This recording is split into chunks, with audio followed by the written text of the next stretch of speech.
Hi friends, welcome back to my channel. ఇక్కడ చూస్తున్నారు కదండి, నేను నీళ్ళల్లో నానబెట్టడానికి కొన్ని బాదం పప్పులు తీసుకున్నానండి. వాటిలో ఈ 2 పప్పులు ఎందుకో తేడాగా కనిపించి ప్రెస్ చేసి చూస్తే దాంట్లో పప్పే కనపడలేదండి. పైన మాత్రం తల మెరిసే పొట్టు కనిపించిందండి. సో ఇంకొకటి చూసారు కదా, దానిపైన 2 రంధ్రాలు మాత్రం నాకు బాగా కనిపించిందండి. మీరు కూడా అబ్జర్వ్ చేస్తున్నారు కదా.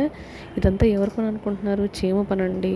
చూసారు కదా, ఆ చిన్న రంధ్రాలు చేసి లోపల ఉండే పప్పును తినేసి బయట మాత్రం పొట్టును బాగా కవర్ చేసిందండి. ఇంతకన్నా బెస్ట్ ఉదాహరణ ఏదైనా ఉంటుందా అండి? చీమ చాలా తెలివైందని చెప్పడానికి.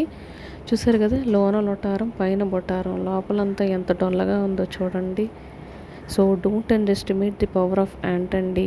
నాకు ఇది చూసినప్పుడు ఒక ప్రావర్బ్ కూడా గుర్తొచ్చింది. Don't judge a book by its cover. అది ఈ చీమ ఆల్మండ్ విషయంలో బాగా ప్రూవ్ అయింది కదండి.